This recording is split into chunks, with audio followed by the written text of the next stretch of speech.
back in the fashion. And why is it back? Because the organization created by the government 2 years ago, the National Bank for Infrastructure and Development, has been able to raise about 28,000 crores. And today they've launched their infrastructure conclave, where it looks like they are finding a lot of interest from commercial banks, from insurance companies, and from the entire ecosystem, even regulators, in finding money for infrastructure. Joining me to discuss whether financing of infrastructure is really picked up is the chairman of NaBFID, Mr. KV Kamath. Mr. Kamath, thank you very much for joining us. Well, first up, are you enthused? I mean, we went through a lean phase of infrastructure projects not doing well. Do you see a spring in the step? Yeah, two things have happened. Probably the worst was up to 2015, 2016, and today. For example, the default rates have dropped dramatically. It's now less than 1%. So you have credit-worthy borrowers on the other side of the picture. What was needed was long-term financing for these companies who are coming into the market now for borrowings. So far, banks were meeting their thing. They did a great job. But there's a natural misfit between a bank financing an infrastructure project and a long-term financial providing. And that is, infrastructure projects by nature are longer. And you have a bank where the average maturity of is 1 year or a little over 1 year. So you're carrying a risk which has to be hedged and difficult to hedge. Enter the long-term fund. The long-term fund has a problem. Where is his source of funds? You remember the DFIs of the 90s? Yes. That was a problem. They didn't have the long-term. But today, with the development of the pension industry, the insurance industry, and even the mutual fund industry, you have a range of providers of funding to this. And we heard from SEBI that now there is a very active bond market in the country. Yeah, more innovation can be done, but there is already an active bond market. So in a way, NaBFID is right in the middle of this. You quoted a number. Now, NaBFID's approvals, I think up to the last month or so, put up 1.5 lakh crores. And I would expect that to significantly increase, almost double over the next year and a half. Now, our capital is just 25,000 crores. If we take our net worth, maybe 30,000 crores. We have raised 30,000 crores. But to meet even what we already approved, we need another 90,000 crores, which will come from the capital market. So we are going to be there in bigger and bigger measure over the next 6 months to a year. And as our book builds, the approval book builds, we will be coming into the debt market even more to a more significant amount, so that we can meet the needs. I will come to NaBFID's own activities in just a minute. I still want to measure the ecosystem and its interest. For the first, your CEO Rajkiran Rai presented that for the first time we have a large amount of patient capital. If you look at insurance kitty plus pension funds, he pointed out it is 115 lakh crore. Bank deposits is about 210 lakh crore. And infrastructure and pension is growing at 20% nearly, whereas deposits are growing at 11%. So the catch-up will come. Do you see this insurance and pension fund taking interest in infrastructure? Because insurance by its very nature is less risk-prone. Yeah, see, the idea was that if you can sit with these providers of funding and explain to them the risk profile of the assets that you are financing, then they are satisfied. But imagine that this sitting was happening 15 years back, where you have a very nascent infrastructure industry. It was not private or not public-private, it was still government, so not market tested. Then you have private companies come and market test, and there's a problem, the stranded assets of 2014. And why did that happen? Because a whole lot of problems which you had not anticipated hit you. Acquisition, environmental clearances, and so on, and delays and so on and so forth. All those have now been addressed, as a result of which what was peaked in probably 2016 at 5 or 6%, we're now talking of a little over 1%. Now when I think the patient capital, the owner of patient capital, or where it is resting today, looks at this, he looks at this as a good way to invest. He gets a higher rate of interest than a government security would provide him. Do you think banks will move into infrastructure like they did when you were at the helm of ICICI, the 2000 to 2010 period? The percentage of the bank's book in infrastructure was significant at that time. In corporate itself, it was significant. Now, 60% is retail for a bank book. Do you see them coming back or overcoming the blues of the previous decade? 2-3 things need to be seen. One is, what is the ideal asset mix for a bank?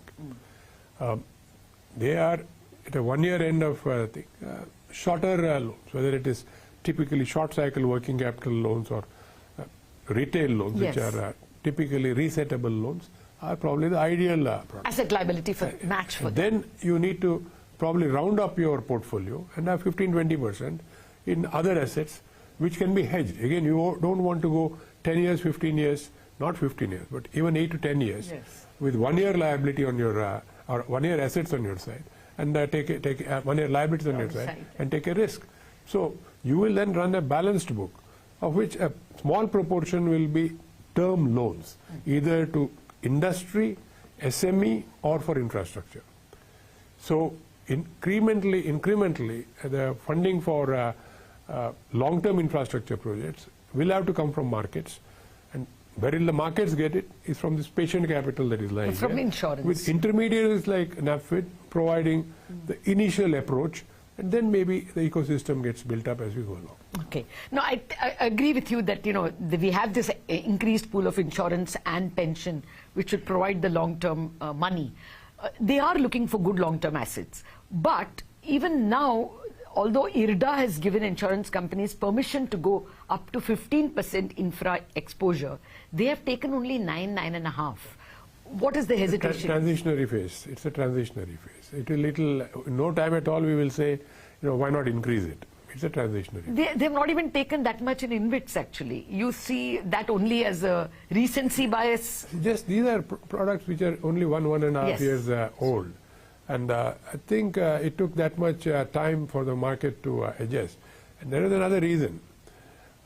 Bank funding was seen as cheaper till the events in Europe last year. Okay.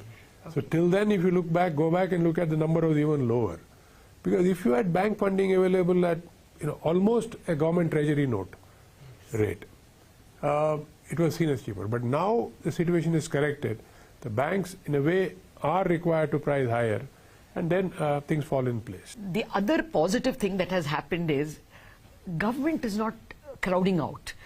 Until even 2-3 years ago, government was the biggest borrower and banks were forced, we used to call it financial repression. Now fiscal deficit is coming down and there's a huge buyer of government bonds that is landing on our plate because of India's index inclusion. Do you think because of this, there can be more foreign appetite also for infrastructure bonds? Yeah, indeed. I think what is going to happen is, the first point that you said, the government itself will get freed up because of a simple thing like NHAI putting its assets into an InvIT. And earlier on, NHAI would have had government budgetary support to put money on this one a few years back. But now it has become a self-financing machine.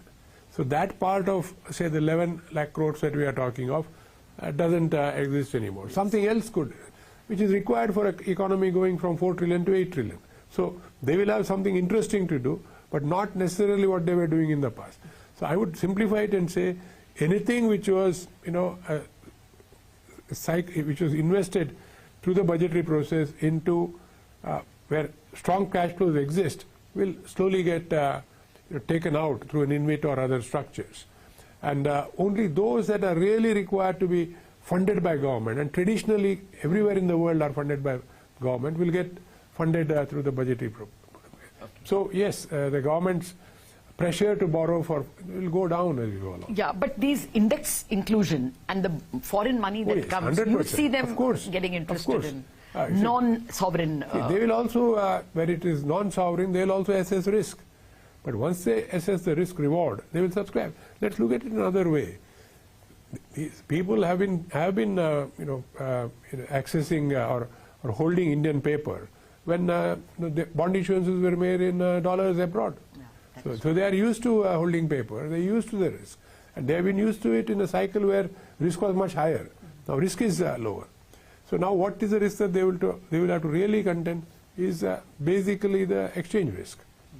Now, the exchange risk also, my view is, if we continue growing, which I believe we'll 100% will, at the numbers that everybody is talking about, 7% or up, the rupee should strengthen. Nowhere in the world a growing economy starts a journey and the currency remains where it is or weakens. I'll give you 2 data points. Japan of 1970, inflation was 8%, interest rates were 8%, and Japan of 1995, and exchange rate was 350 to the dollar. 1995, interest rate 1%, inflation 1%, and your exchange rate was 90 or 95 to the dollar. So China, similar story. 2000 as the start, 2015 as the end. The currency has strengthened from 8 to 6 or 6.5.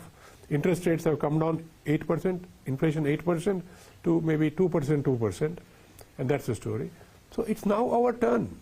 Inflation has to come down, interest rates have to come down in tandem, and you will grow. And all three happen. And as that happens, the rupee strengthens. And that's where you get the momentum of growth. This is a headline. This is a headline. Mr. Kamath sees the rupee appreciating, simply going by the historical comparisons of China and Japan. Otherwise, we will not grow. Yes. I will say that if we are going to grow at this rate, rupee will strengthen. It is not that it has to strengthen. It will strengthen. It will, yeah, because we are attracting absolutely more money and the macros are getting stronger. Now, I want to digress from infrastructure simply because you have tempted me around another path. Do you see an Indian rating upgrade coming because of this? See, I mean, the macros are compelling.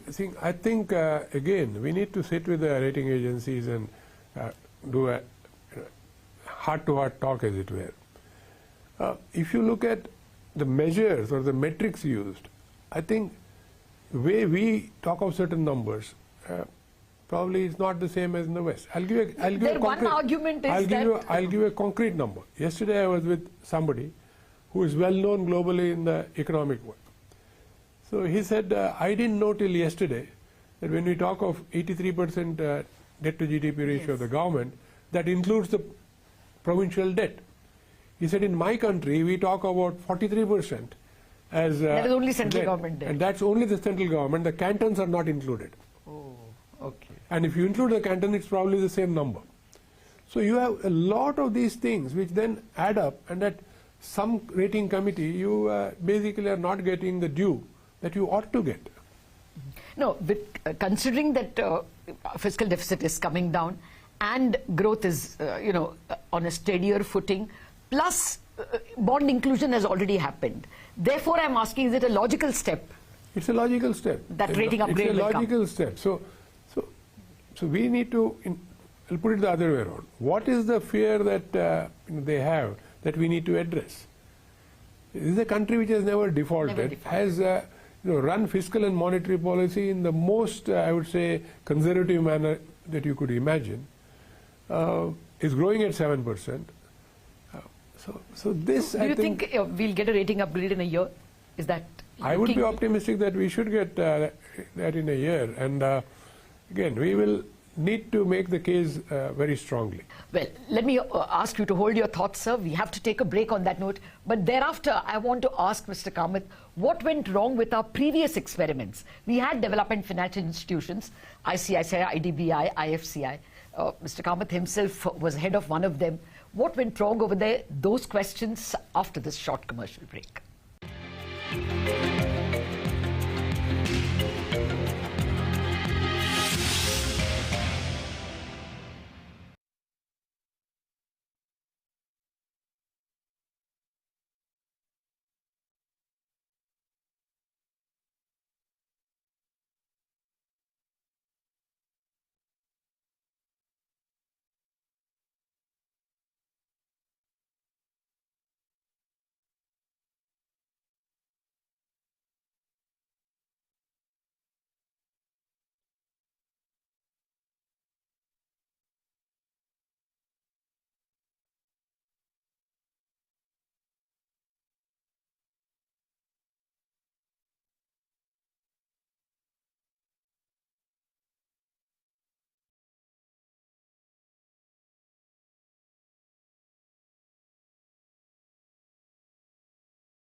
Welcome back to this very special chat on Indianomics with Mr. KV Kamath, now chairman of NaBFID.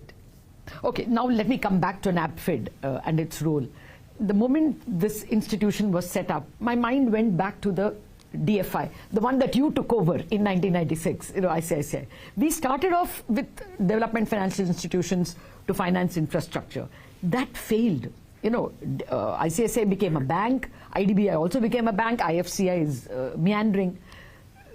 What went wrong and have we set it right? It's very simple what went wrong. Very simply put, our liability side was basically either monies that we raised from the World Bank or like institutions and long-term paper which we issued, bonds which we issued, which were government guaranteed and were eligible as SLR securities. Yes.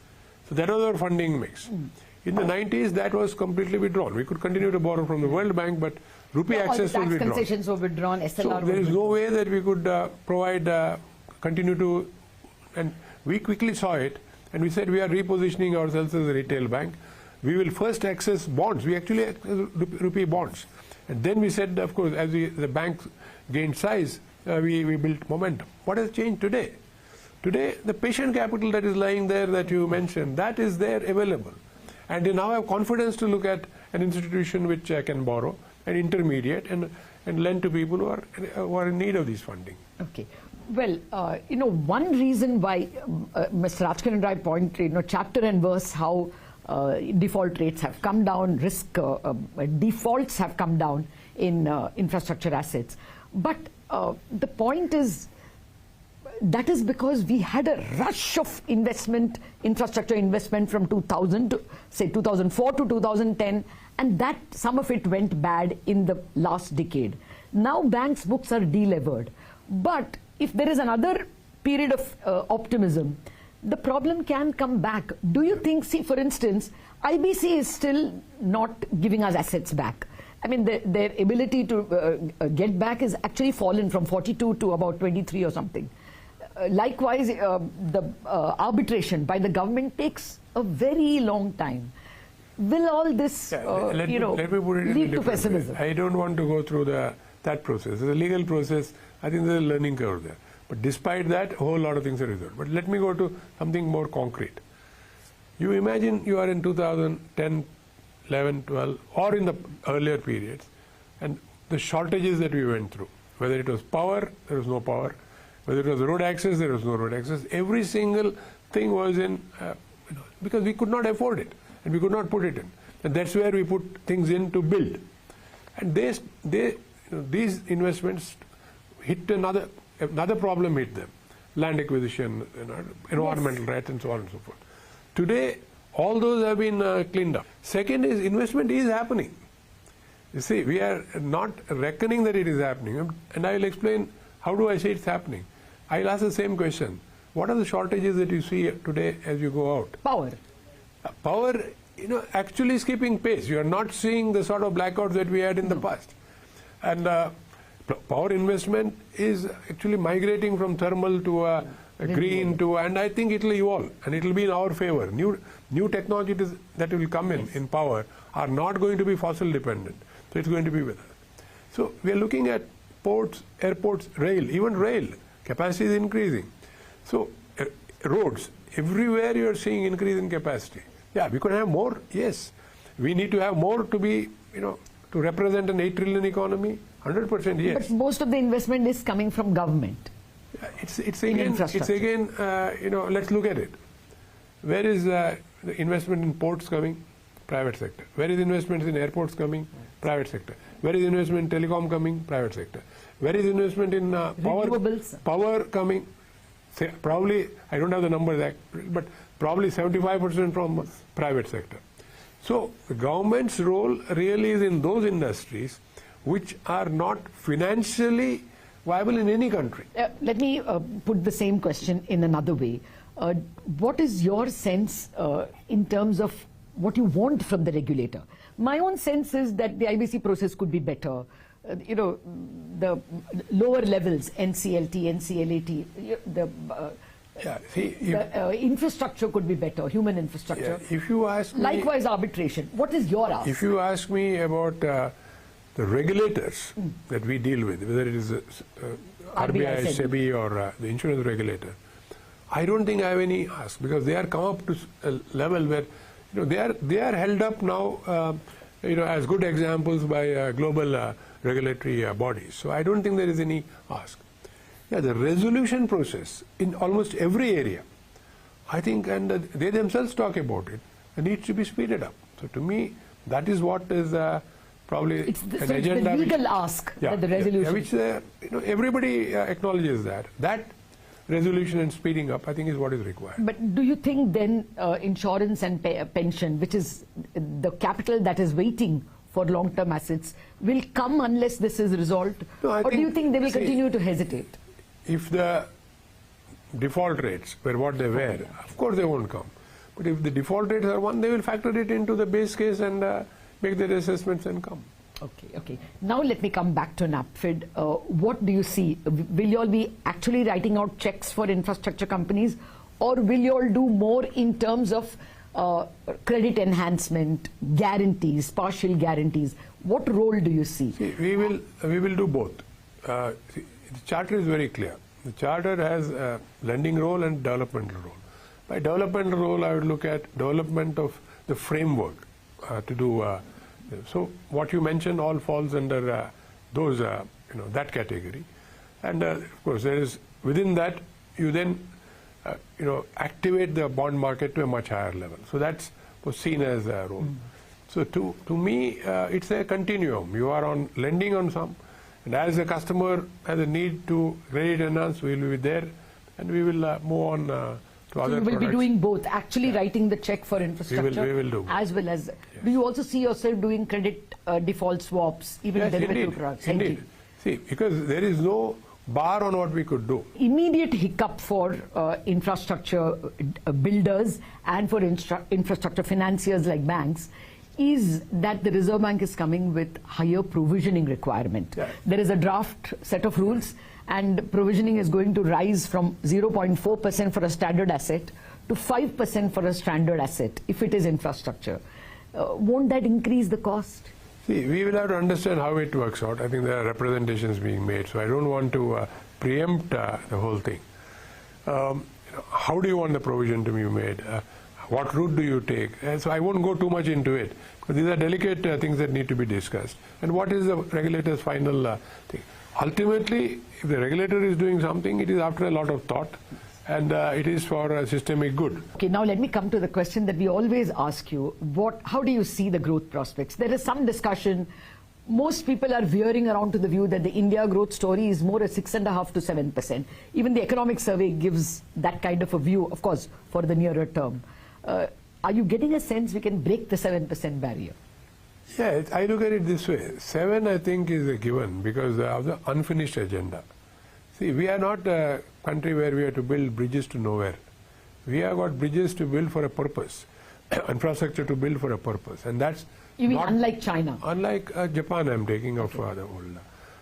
So we have a 20-year horizon to grow, and we will at least 25 years. I think it's probably the right number, but at least 20 years for sure. So over that period, we will invest for what is truly needed. So there is no frivolous lending here. So I'm comfortable that things will happen. That it will be a 7+ yeah, so story. That drives growth. That's one key part of your growth driver is the infrastructure. Then you take the housing agenda, unfinished agenda. For housing millions of people, hundreds of millions of people. The need is there, of course. The need is there, and as the momentum it is the ability to pay that the virtuous cycle comes in. Yes. So as so you think 7% is something we should? Yeah, and then if you look at it, actually, what's your number for the next 10 years? All of us will have to look at 7% plus inflation minus depreciation. Okay. I think we have to now approach it on that basis.